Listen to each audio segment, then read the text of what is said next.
Eu quero convidar os amados irmãos a abrir a Bíblia em 1 Coríntios, capítulo 11, versículo de número 23, perdão. E mais uma vez, peço à igreja que se coloque em pé para a gente ler. 1 Coríntios, capítulo 11, versículo 23.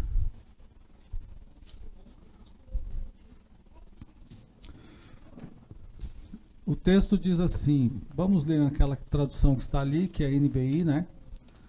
Não, ali é o meio da revista corrigida. Porque eu recebi do Senhor o que também vos ensinei, que o Senhor Jesus, na noite que foi traído, tomou o pão. Verso seguinte, que diz, e tendo dado... Pode ler. Tomai e comei, isto é meu corpo, que é partido por vós. Fazei isso em memória de mim. Semelhantemente, depois de cear, tomou o cálice, dizendo, este cálice é o novo testamento no meu sangue. Fazei isto todas as vezes que beberdes em memória de mim. Porque todas as vezes que comerdes este pão e beberdes este cálice, anunciais a morte do Senhor até que venha. Portanto, qualquer que comer este pão e beber o cálice do Senhor, indignamente será culpado do corpo e do sangue do Senhor. Examine-se, pois, o homem a si mesmo, e assim coma deste pão e beba deste cálice. Porque o que come e bebe indignamente, come e bebe para a sua própria condenação, não discernindo o corpo do Senhor. Vamos lá? Por causa disso, há entre vós muitos fracos e doentes, e muitos que dormem. Amém? Glória a Deus. Podeis sentar, Mateus já orou por nós e nós já estamos felizes. Quero compartilhar com os irmãos hoje e pedir a vocês que prestem bastante atenção no que a gente vai compartilhar hoje aqui. Refere-se sobre a ceia do Senhor. E esse texto nos faz pensar em algumas coisas. Quando a gente vai para o início do texto, capítulo 11, lá no início da epístola, do capítulo, o apóstolo Paulo ele fala que os irmãos tinham escrito para ele pedindo informações sobre a ceia. Eles estavam meio que confusos, os irmãos de Corinto, por conta dessa questão da ceia. E eles escreveram uma carta, e nessa carta tinha vários assuntos que eles queriam a opinião de Paulo. Então eles queriam saber sobre a questão do adultério, sobre a questão dos dons espirituais, sobre a ceia também. E aí Paulo fala acerca disso, acerca daquilo, acerca disso. Então por quê? Porque era um questionamento que os irmãos já tinham feito e agora chegamos ao ponto da ceia. Parece que a igreja de Corinto tinha dúvidas a respeito da ceia. E alguns problemas são colocados aqui. Nós vamos abordar alguns, mas nosso objetivo não é fazer uma análise disso, mas sim extrair daqui algumas coisas, alguns temas, alguns pontos importantes para a gente pensar. Primeiro, que o apóstolo Paulo, ele ensina sobre a liturgia da ceia. Observe que, reunido com os irmãos, eles estavam em um ambiente que já estava acontecendo alguma cerimônia, e aí o Senhor Jesus pega o pão, veja, o Senhor Jesus pega o pão e dá início à ceia. Então, a ceia tem uma liturgia. A liturgia da ceia é exatamente essa. É o tomar o pão, é o dar graça por ele, é o partir e o repartir. Essa é a liturgia da ceia. Não é? E quando é que a ceia começa? O culto todo, a gente faz um culto todo voltado para a ceia. Hoje nós fazemos um culto todo voltado para a ceia. Mas a ceia do Senhor, de fato, começa nesse momento em que nós lemos o texto. Esse texto especificamente. Então, isso é uma liturgia. E os cristãos, os que estavam ali presentes nos dias que o apóstolo Paulo recebe essa informação e passa para a igreja, eles deveriam aplicar isso. E tinha um objetivo, tinha um motivo, tinha um dever para eles fazerem isso. Eles não podiam fazer de qualquer forma. Eles tinham que fazer a ceia, não podia fazer como um ritual qualquer. Eles tinham que fazer como um memorial. A ceia é um memorial. Não pode ser feita, não pode ser participada, não pode ser pensada de qualquer forma. Com essa pregação de hoje, nós vamos corrigir algumas coisas que acontecem no meio dos cristãos, especialmente no nosso meio, na nossa igreja, que é o fato de que muitos irmãos tratam o culto da ceia como qualquer coisa. O culto da ceia não é qualquer coisa. O culto da ceia é um culto muitíssimo importante, porque ele está dentro do conceito, dentro do contexto das ordenanças. Jesus não ordenou que a gente fizesse culto, por exemplo, de qualquer outro tema. Jesus ordenou que nós fizéssemos o culto da ceia e também fizéssemos o batismo.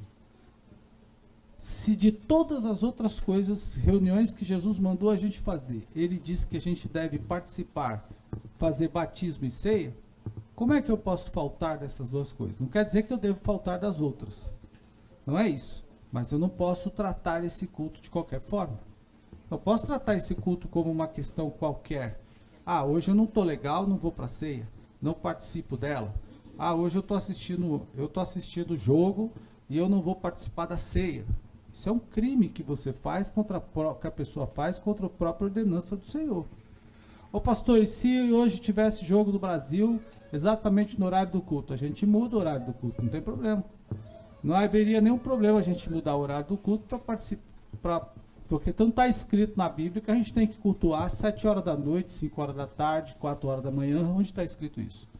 Não está escrito. Está escrito que a gente deve se ajuntar para adorar o Senhor. Então, a gente faria isso completamente sem problema. Mas a ceia não pode ser pensada de outra forma. Então, nesse sentido, os servos de Deus estavam participando de uma reunião, que era a da Páscoa, por exemplo, não é? E quando o Senhor Jesus deu início à ceia. E aquele momento tinha alguns objetivos pedagógicos, de instrução, como eu acabei de dizer a vocês. Então, o Senhor queria ensinar pelo menos duas coisas nesse contexto. A liturgia da ceia não pode ser uma coisa atropelada da outra.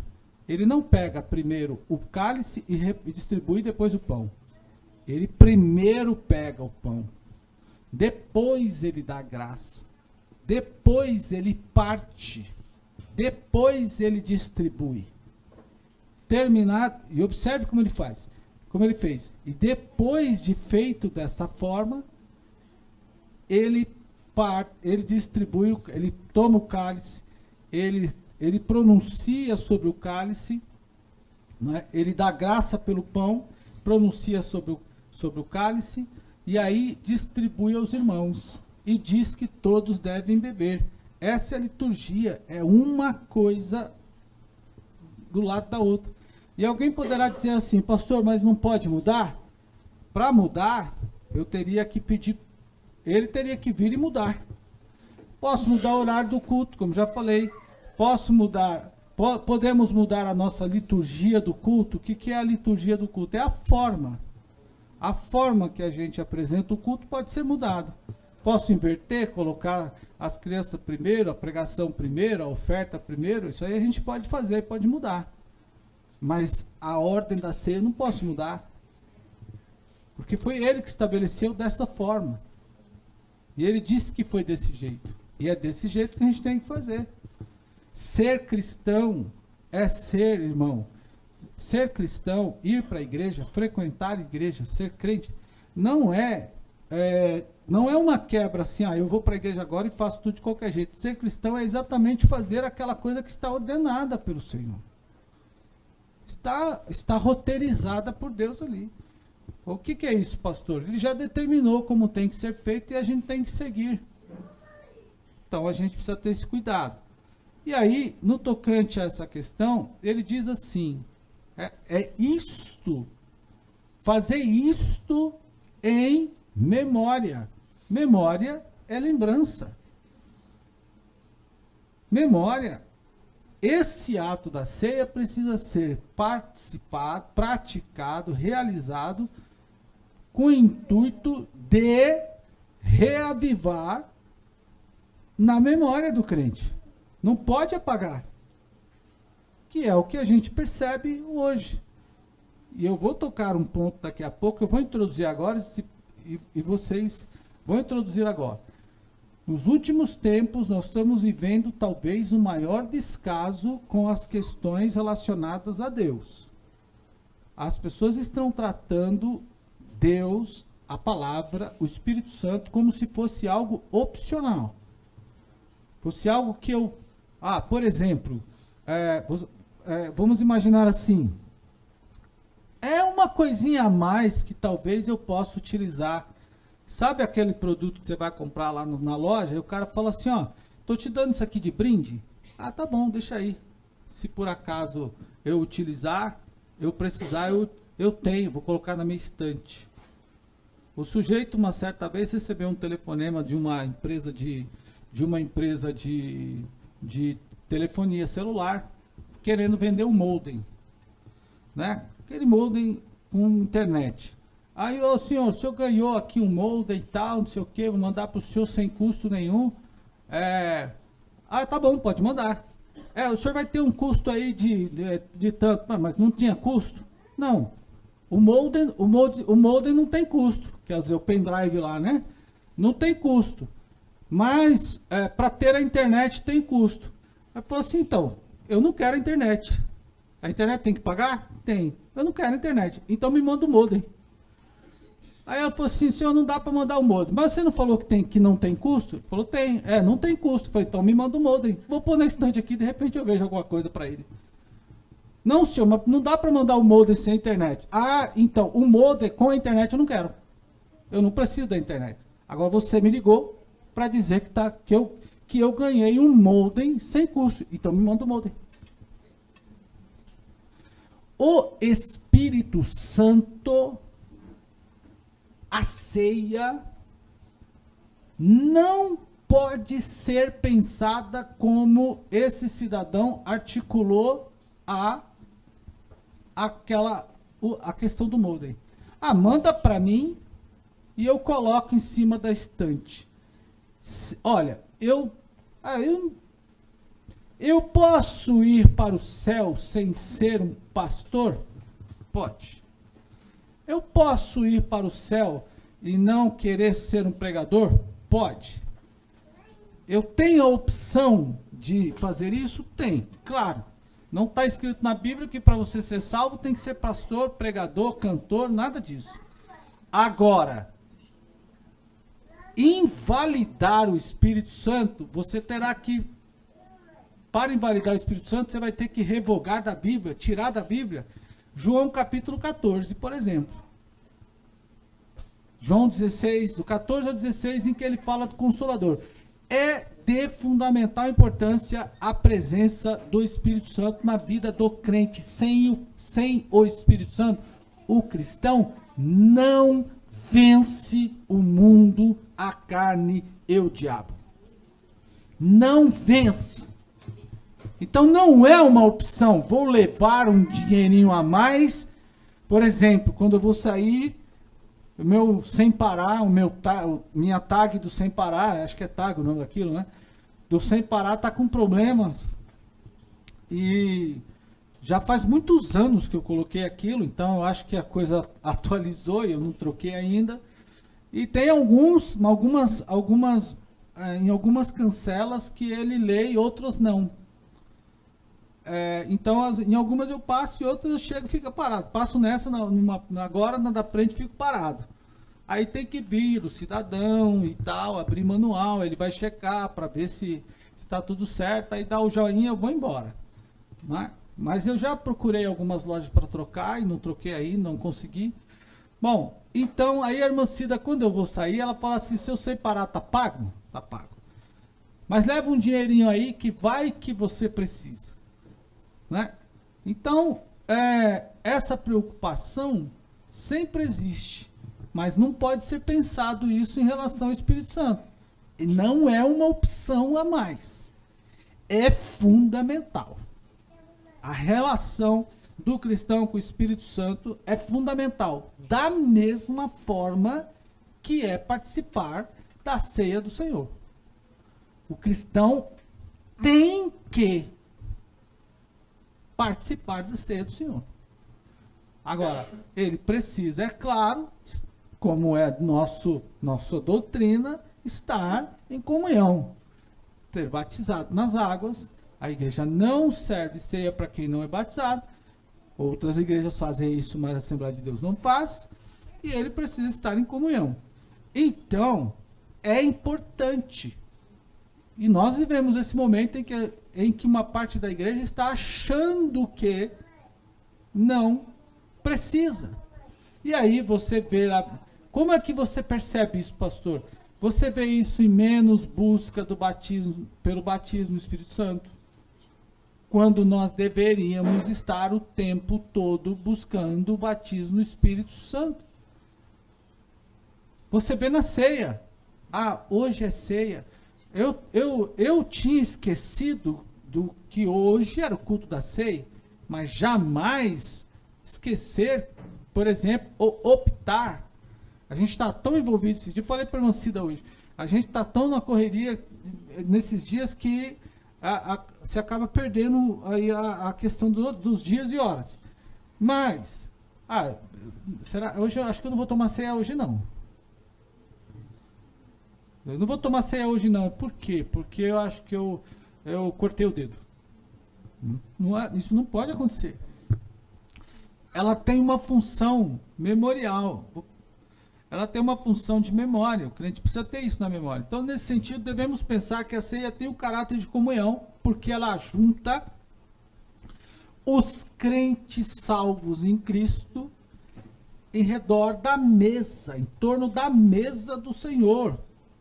E essa mesa do Senhor, representada hoje aqui, pelo pão e pelo vinho, tem a função, inclusive, de fazer com que o sacrifício de Cristo fique firme, forte, revigorado em nossa memória. E nós, que atravessamos inúmeros problemas ao longo dessa semana, passamos por muitas dificuldades, afrontados, talvez agredidos e tudo mais, que chegamos ao templo praticamente alguns alegres, porque conseguiu uma promoção, um emprego, e outros talvez tristes, porque está em meio à aflição, dificuldade. Só Deus sabe como está o coração, a vida de cada um, o ânimo de cada um, a situação financeira de cada um. Só Deus sabe o que todos os irmãos aqui estão passando. Ninguém mais sabe exatamente, a não ser você mesmo. Então, todos nós que aqui estamos em condições de estado diferente, emocional diferente, estamos em torno da mesa do Senhor. Estamos reunidos na mesa do Senhor. E aí esse é o momento em que nós, que chegamos nessa condição, vamos revigorar a função da memória. A memória tem função. A memória tem um efeito em nossa vida. Quando você se lembra de coisas tristes, você chora. Quando você se lembra de coisas boas, você sorri, se alegra. Quando você se lembra de algumas coisas que foram traumatizantes, você também muda o seu ânimo. E quando você se lembra de Cristo vivo, que foi morto, mas ressuscitado ao terceiro dia, seu ânimo muda. Você sai do templo diferente. Significa dizer que os problemas mudaram? Significa dizer que os conflitos terminaram? Significa dizer que a conta foi paga, que a casa está terminada? Não. mas significa dizer que você veio ao templo, você lembrou do sacrifício, você lembrou da morte, você lembrou da sepultura, lembrou da ressurreição, lembrou da ascensão e a esperança que você, tanto quanto eu, tem, de que ele virá para nos buscar, foi fortalecida para a glória do Senhor. Por isso que o escritor escreveu, quero trazer à memória aquilo que me dá esperança. A memória tem função. Então você pega uma foto, fica se lembrando das coisas. Hoje, até a fotografia no Facebook está virando uma coisa muito casual. Não é? Antigamente você visualizava foto de tempos em tempos. E sobre isso abro um parêntese para dizer, é importante você pegar aquela foto que você gosta e revelar. Porque tem fotos que você vai ver de tempos em tempos. O Facebook fica fazendo você ver as fotos constantemente. E essas imagens constantes são boas e são ruins. Por que boa? Boa porque você mantém a memória viva. Agora, ruim porque ela começa a não produzir mais efeito em você. Tudo aquilo que você vê constantemente não produz mais tanto efeito assim. Então é importante, quando você parava para pegar o álbum de foto, aquele que está guardadinho lá debaixo da sua cama, no armário, qualquer lugar, aí que você começa a olhar foto, ver fotos de 10, 15, 20 anos, você passa um tempo sendo provocado pelas emoções da foto. Aquela imagem programa passa a te provocar. Então é importante pensar nisso. E aí, nesse sentido, devemos pensar o quê? Que ela tem esse caráter de comunhão. E além disso, a gente também precisa pensar que este momento é, se não outro, de gratidão. Gratidão por quê?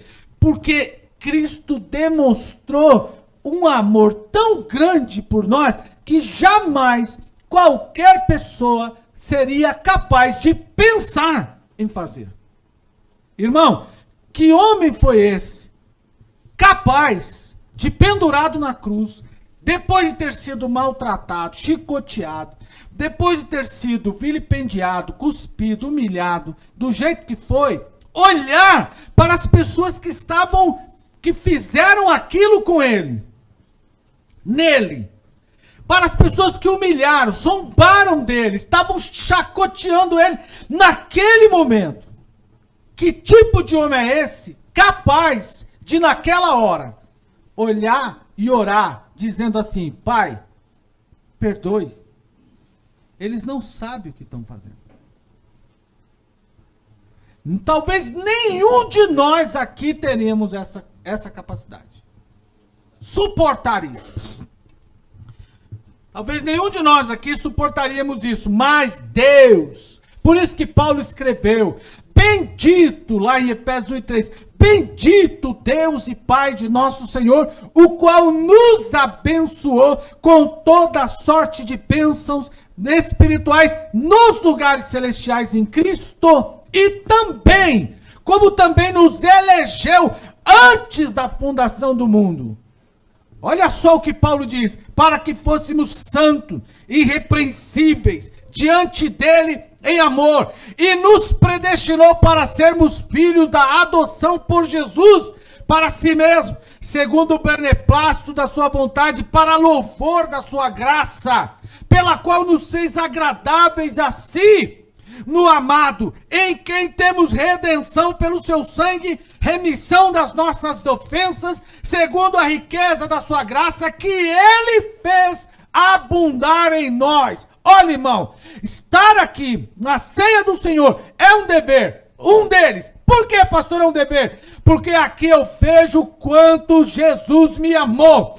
Eu sendo pecador, ingrato, ruim, ele, antes do mundo ser criado, ele predestinou aqueles que nele creriam, seriam salvos. E eu acreditei, e você também acreditou. Portanto, o amor de Deus está sobre mim, a bondade de Deus está sobre nós, as bênçãos espirituais estão sobre a igreja. Você crê? Diga amém. Eu preciso saber isso. Então, vir aqui é lembrar que as ofensas que eu fiz a Deus, é lembrar que toda a maldade foi sufocada pela riqueza de Deus. Eu preciso pensar isso. Então, como é que eu me sinto hoje aqui? Eu me sinto um vil pecador? Como que eu reajo? Como que eu vou agir diante da ceia do Senhor? Eu sou um abençoado por Deus. É isso que o texto me diz. Então Deus nos chamou, Ele me agraciou. Eu sou agraciado por Deus. Eu não tinha graça nenhuma. Toda a graça que eu recebi vem de Deus. Vir aqui me faz ver o meu estado. Participar desta reunião esta noite me faz reconhecer e rever o meu estado. E Deus chamou para si e me agraciou com perdão, graça, misericórdia, me fez livre. Eu era aprisionado, nos colocou aqui nesse lugar, inclusive para testemunhar que somos livres. Ninguém pode nos prender no tocante à questão espiritual. Se, irmãos, nós tivemos uma vida miserável, pecadora, seja lá qual for, o nosso passado o Senhor lançou no mar do esquecimento e hoje eu sou livre. Alguém pode não gostar de mim.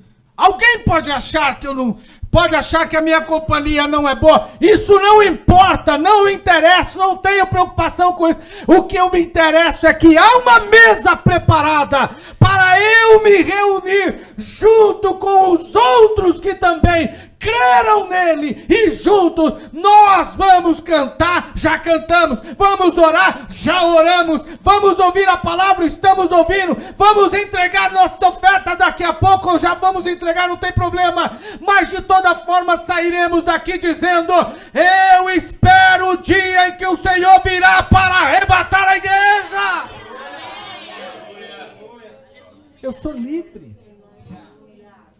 Poderão, o texto de Apocalipse diz assim: ficarão de fora os feiticeiros, os idólatras, os efeminados, ficarão de fora. Mas no finalzinho eu coloco uma vírgula. Ficarão de fora, mas Marcos Cruz não fica. Ivan não fica. Você também não vai ficar, a não ser que você queira ficar. A Bíblia diz lá em Gálatas assim, ó: mas o fruto da carne os frutos da carne são idolatria, feitiçaria, inimizade, porfia, tal. E todos que cometem tais coisas não herdarão o reino de Deus. Vírgula, Marcos Cruz vai herdar o reino de Deus. Por quê? Porque todo o meu pecado foi retirado. Glória ao Senhor. E eu vim aqui esta noite para dizer isso aos irmãos. Então, quando eu penso nisso, Cristo foi capaz de desfazer-se de si mesmo, irmão. Quem era Jesus? Antes. Quem era Jesus antes? A Bíblia o chama de Pai da eternidade. Se existe uma coisa que não tem começo, não tem fim, é a eternidade. Ele é Pai dela. João 17, ele ora dizendo o seguinte: Pai, glorifica-me com a glória que deste antes do início do mundo. Antes da criação do mundo. Ele se desfez. Ele foi esvaziando.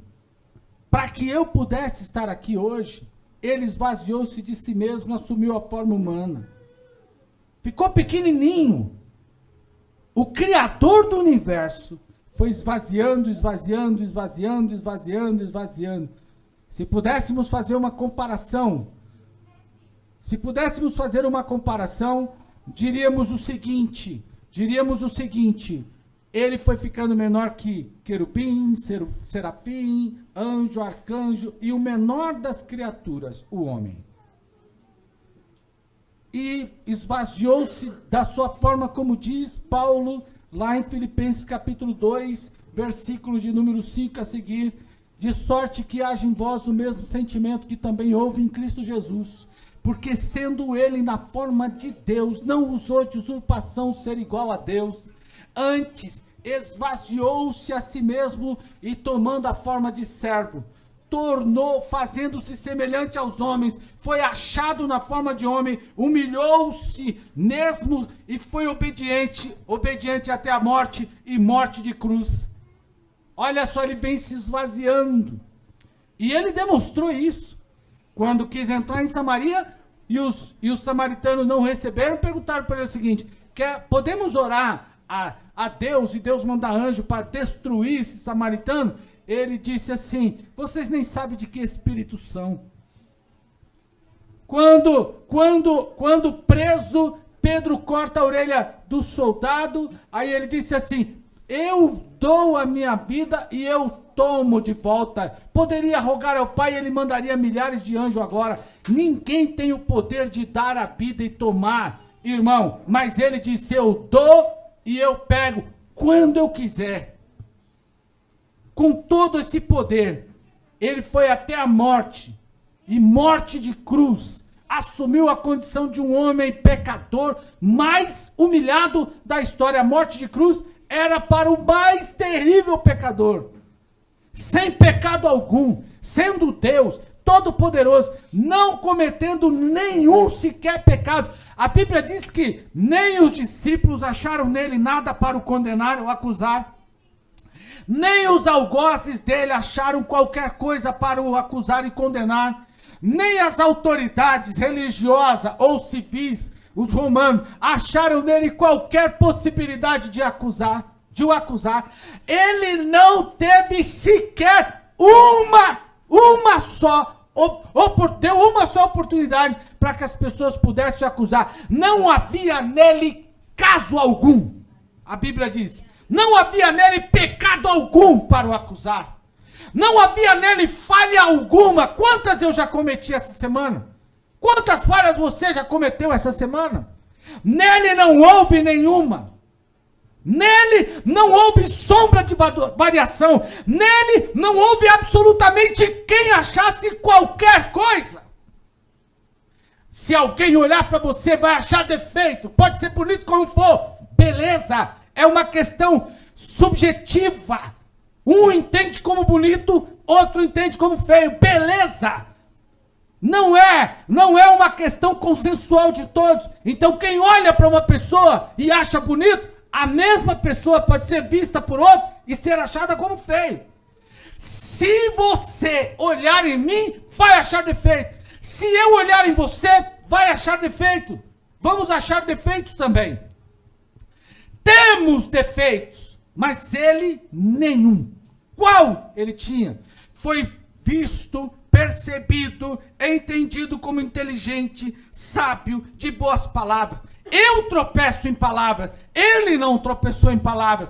Eu tropeço no andar, ele não tropeçou no andar. Eu esqueço, ele foi esquecido, mas jamais esqueceu de ninguém. Esquecido por quem? Esquecido pelos pais de Jerusalém, esquecido dos irmãos da ressurreição, esquecido dos crentes dos dias de hoje, mas ele não esquece de mim e jamais de você. Há um testemunho de uma criança, faz muitos anos que eu ouvi.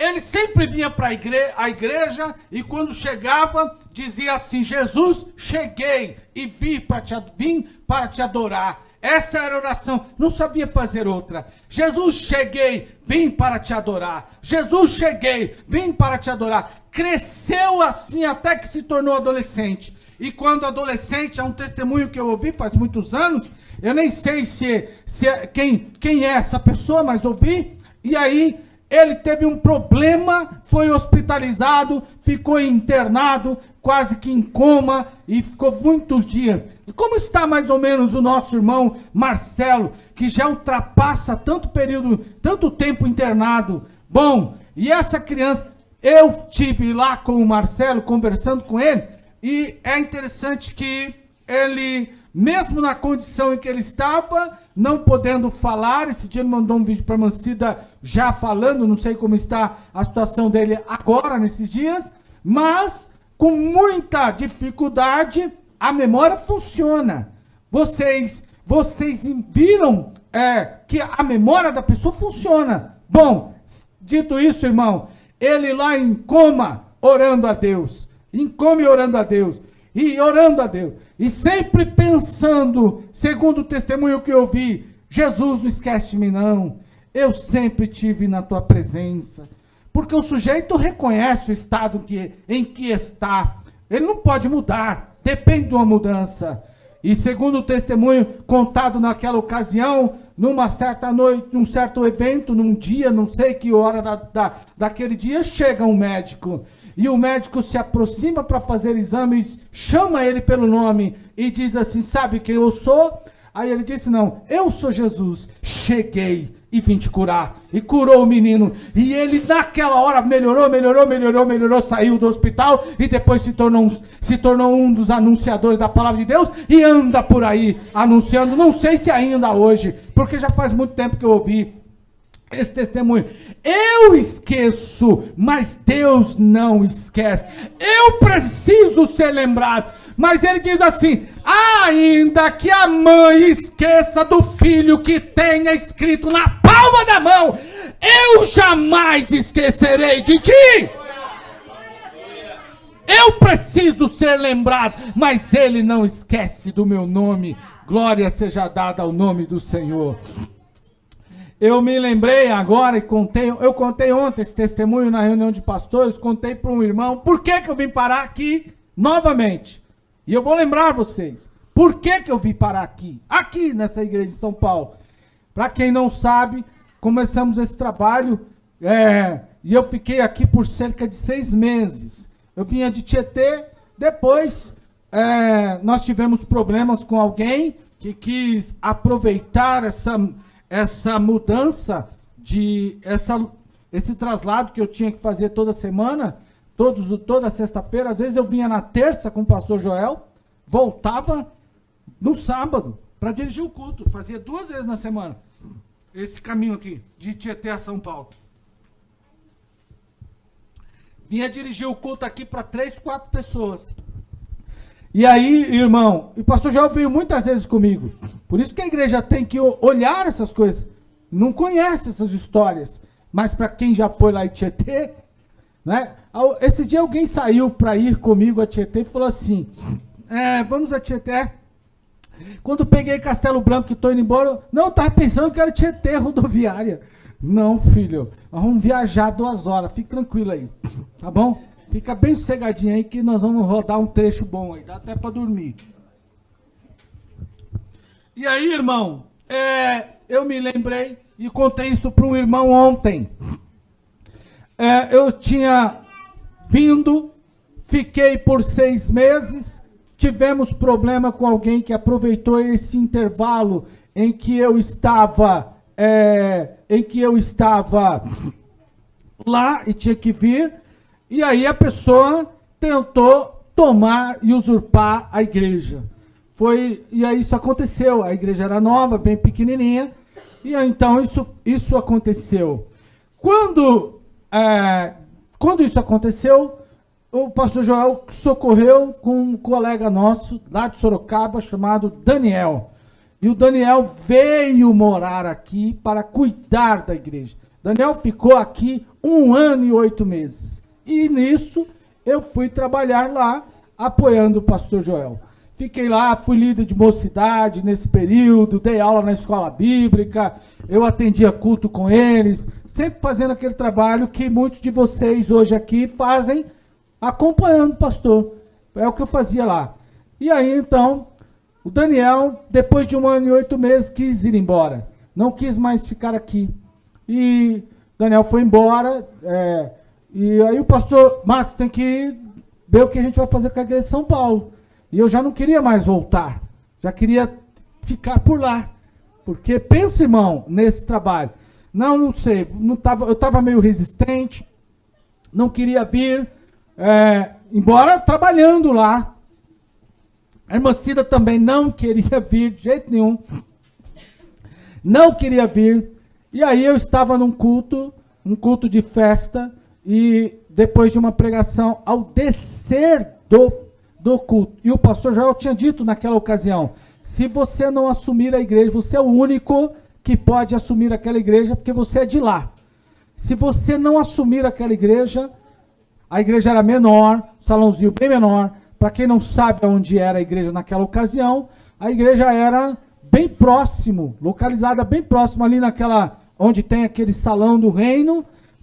Tinha uma lojinha de água ali, um galpãozinho que venda de água. Mais acima um pouquinho tinha um lugar que vendia, fazia decoração de festas, e era lá, né? A igreja era ali.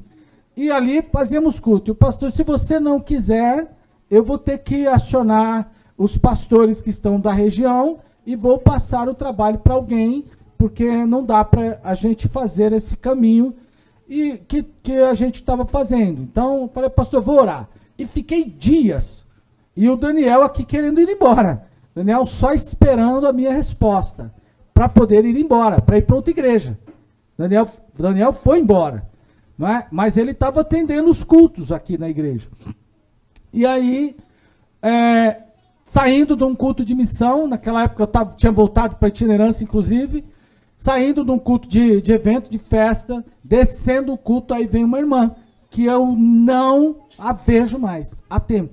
E ela disse assim, tem uma resposta que eu preciso falar, tem algo que eu preciso falar com você, e é de Deus. Aí eu, terminado o culto, né, o povo deu a bênção apostólica, foi dada a bênção apostólica, os irmãos saindo, aquela coisa lá toda, e eu saindo da igreja junto com mais alguém, eu preciso falar com você, irmão.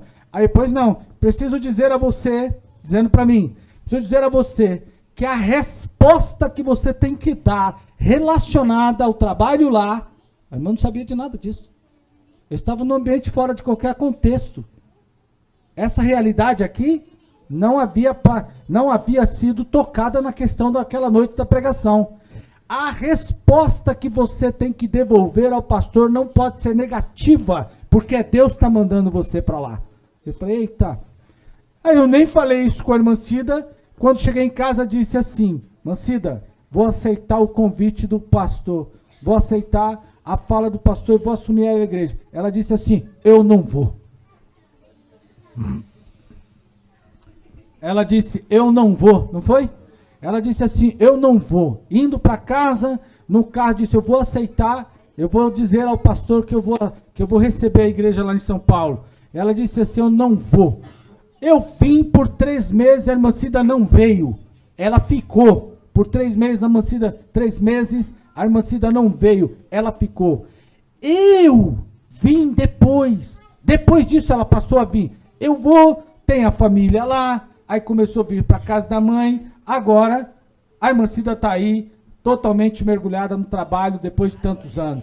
Então, Deus, irmão, Ele me faz lembrar das coisas, e Ele me dá a oportunidade de estar reunido aqui com vocês, mesmo eu sendo falho, mesmo eu sendo pecador, mesmo eu sendo quem sou, onde estou, aonde, enfim, tudo isso, nada disso fez importância para o Senhor.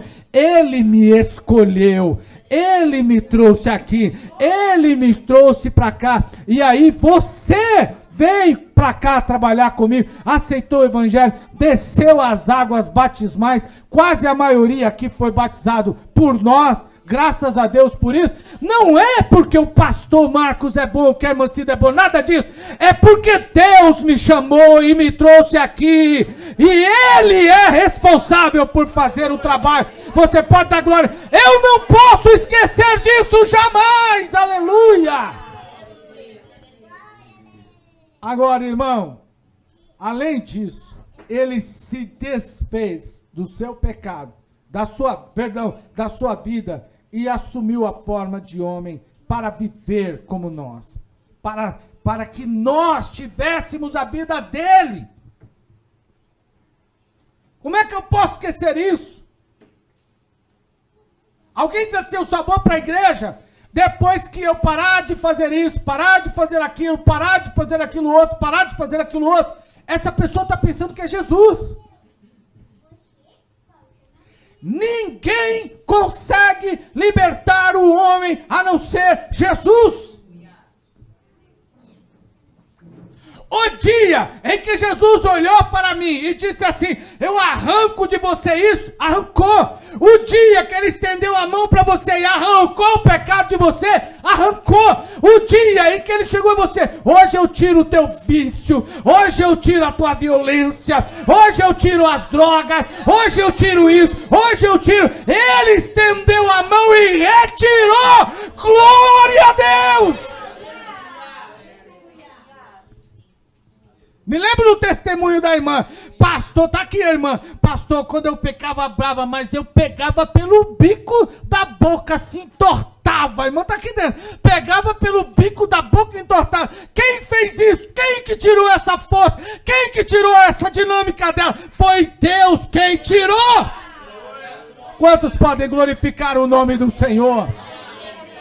Mas eu vim para a igreja sem ser liberto? Vim. Você também veio para a igreja sem ser liberto? Veio. Mas ele só morreu por aqueles que eram libertos? Não. Ele morreu por todos nós. Ele morreu por todos nós. Ele viveu aqui, irmão. Como diz o escritor aos Hebreus, o nosso Cristo sofreu, gemeu, passou por provações, mas sem pecado algum. Ele nasceu, irmão, e quando foi ao corpo de viveu lá no corpo de Maria por todo aquele período, ele não reclamou. As mulheres que já foram grávidas e as que estão podem dizer como é andar e a criança está no ventre. Há mães que reclamam, não é? Porque sente dor, porque tem dificuldade, porque passa por provações, outras quase morrem. Maria, ao receber a notícia de que o Filho de Deus seria gerado nela,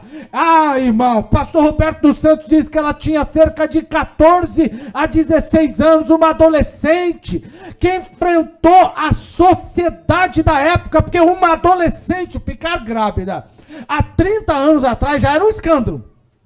Não era? Uma adolescente grávida há 30 anos atrás não era um escândalo? Hoje as adolescentes estão grávidas dizendo assim: estou realizando o sonho da minha vida.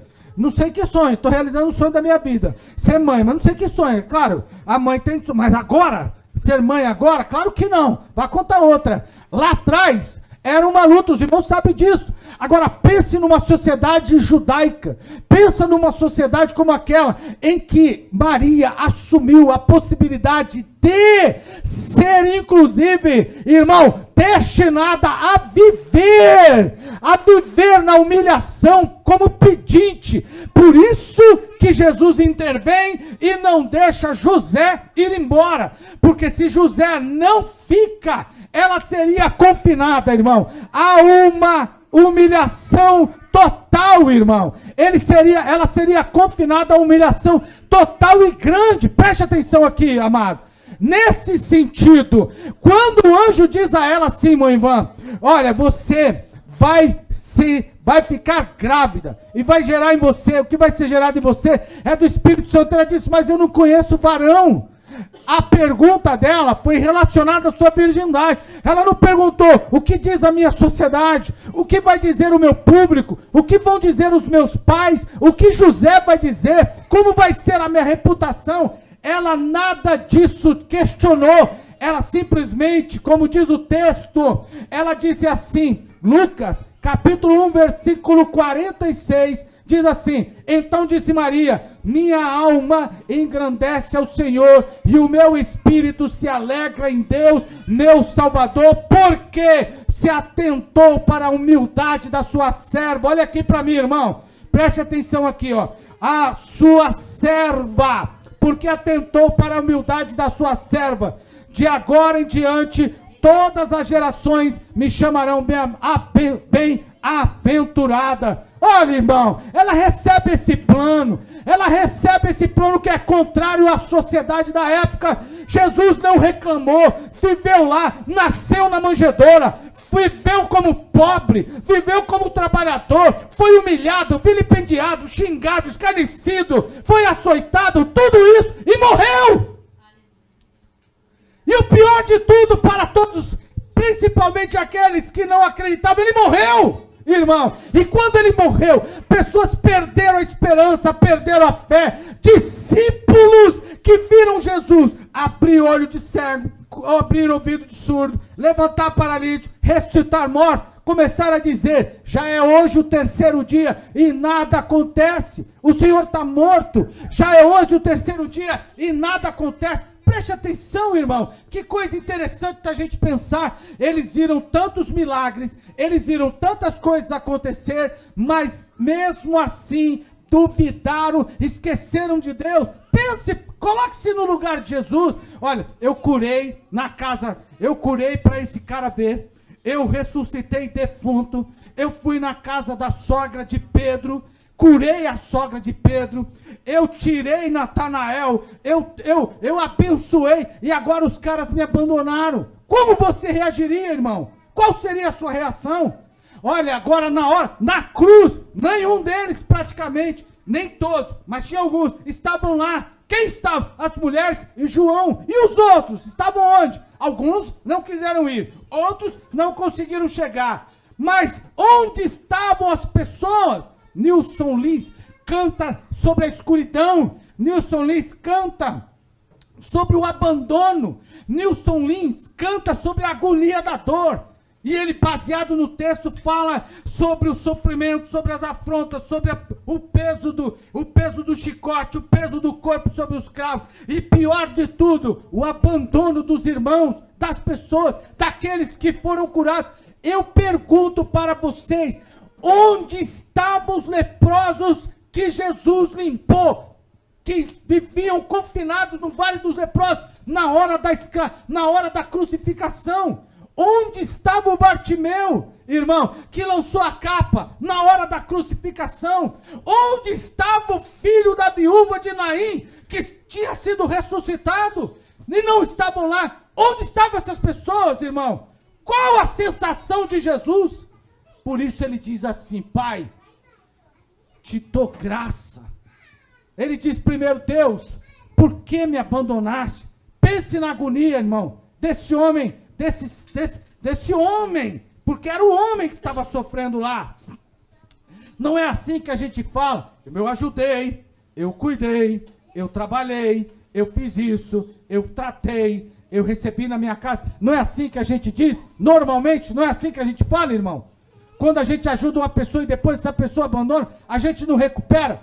Jesus morreu. Quando ressuscitou, a primeira coisa a dizer, ele não disse para as mulheres assim, não quero nem saber do Pedro, não quero nem saber do Marcos, não quero nem saber do Bartimeu, não quero nem saber de ninguém. Foi isso que ele disse? Não, Jesus não guarda mágoa, nunca guardou de ninguém. Jesus nunca guardou mágoas de ninguém. Jesus nunca guardou ranço como alguém. Jesus nunca teve ranço com ninguém. Eu tenho ranço. Você tem ranço. Ontem alguém foi consagrar uma pessoa lá, apresentar uma pessoa, perguntou a mim assim. Perguntou a mim assim, dessa forma: Marco, tá tudo bem com essa pessoa aí? Posso apresentar essa pessoa aí? Eu disse: o senhor sabe que eu tenho ranço, mas o meu ranço não é bom. Se o senhor pode ajudar, ajuda. É melhor, não vá por mim não, porque eu tenho ranço. Agora o senhor não tem, o senhor não conviveu, então vai lá e abençoa. Deus não tem ranço. Você, tanto quanto eu, nós negamos, nós abandonamos, nós fugimos, nós esquecemos do pacto. E eu vou lembrar você, quantas vezes você fez pacto com Deus dizendo: se o Senhor fizer isso por mim, eu serei dessa forma. Se o Senhor me der aquilo, eu farei desse jeito. Se o Senhor abrir a porta, eu serei abençoado. Se o Senhor me der um carro, eu não falto no culto. Se o Senhor me abrir uma porta, eu serei um dizimista. E cadê? Às vezes já desapareceu. Alguns nem lembram. Talvez tem gente aqui que já fez pacto de ser missionário.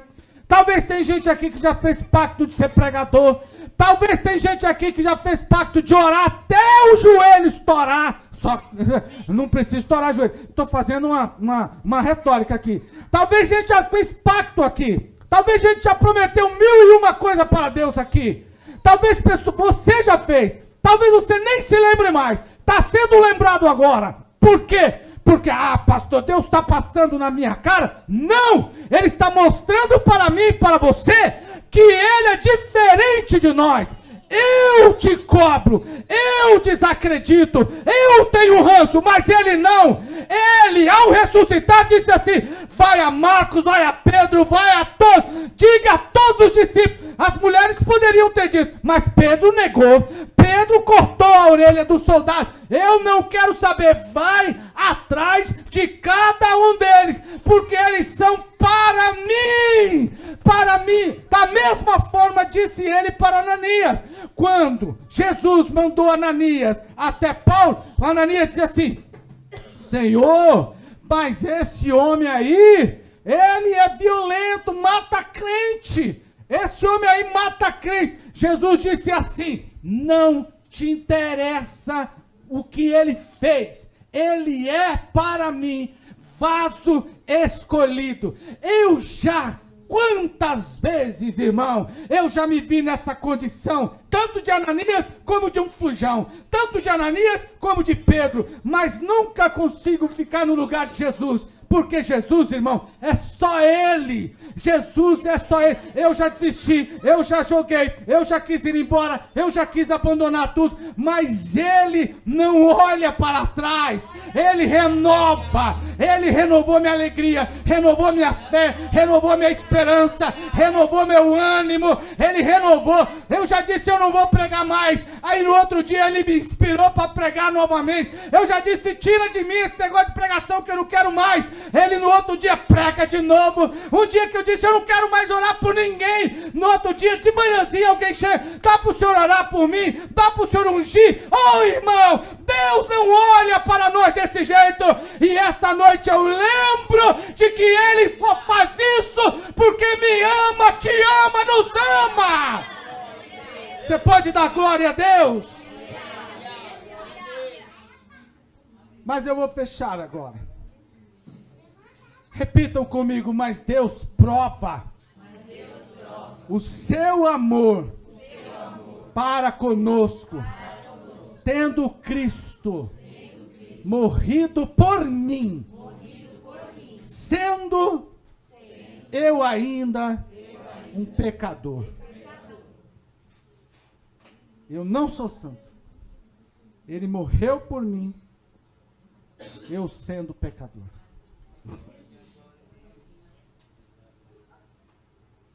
E é essa a minha maior alegria. Ele não só morreu, e não somente isso, mas também nos gloriamos em Deus por nosso Senhor Jesus Cristo, o qual alcançamos a reconciliação. Ele não só morreu por mim, irmão, Ele me reconciliou com Deus. Como é que eu posso esquecer disso? E é essa a minha esperança. Voltando ao texto de 1 Coríntios, para fechar, ele diz assim, o verso diz o seguinte, a partir lá do versículo 23, ele diz assim: porque eu recebi do Senhor o que também vos entreguei, que o Senhor Jesus, na noite que foi traído, tomou o pão, tendo dado graça, partiu e disse: fazei isto todas as vezes que beberdes em memória. Aleluia. Quem você pensa ser Jesus?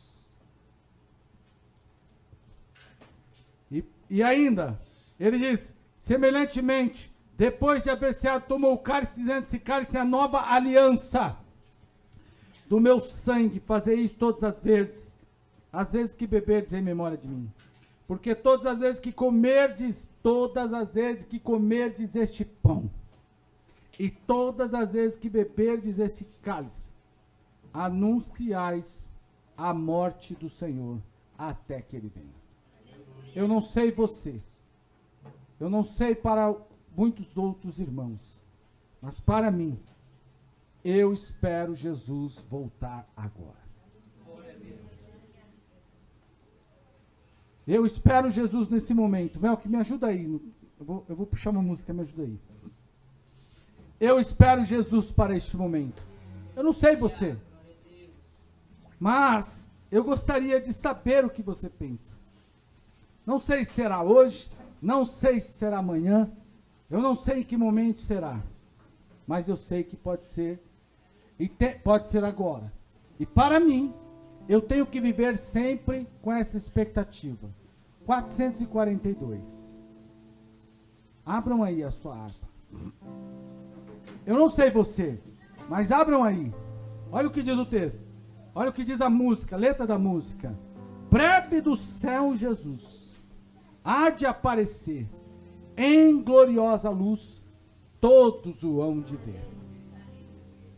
Aí ele diz, naquele dia, que eu não sei quando vai ser. Naquele dia, então, eu hei de receber de Cristo galardão, ó que prazer. A segunda estrofe.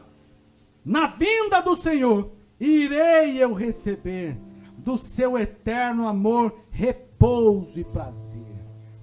Eu sei que você pode estar passando por grande aflição, mas tenha paciência, isso vai passar. Talvez você esteja passando por grande sofrimento agora, mas isso vai passar. Talvez a sua fé está lá embaixo, mas isso vai passar. Esta é a memória, esta é a nossa esperança. Isso aqui, a ceia do Senhor, é para dizer a você, aguenta mais um pouquinho, o dia está chegando. E aí ele diz assim, ó, que prazer disso, meu bom Jesus, tem me falado já, e da celeste luz de Jeová. E a última estrofe ele diz, na vinda do Senhor, desfrutarei prazer, quando meu Salvador em glória aparecer. Eis que ele breve vem, os santos levará para a mansão de além, de onde virá. O irmão disse a mim essa semana, pastor, eu quero tanto mudar deste lugar, quero tanto mudar deste bairro. Eu também gostaria, mas, irmão, se isso não acontecer aqui, eu preciso saber que é uma mansão preparada para mim.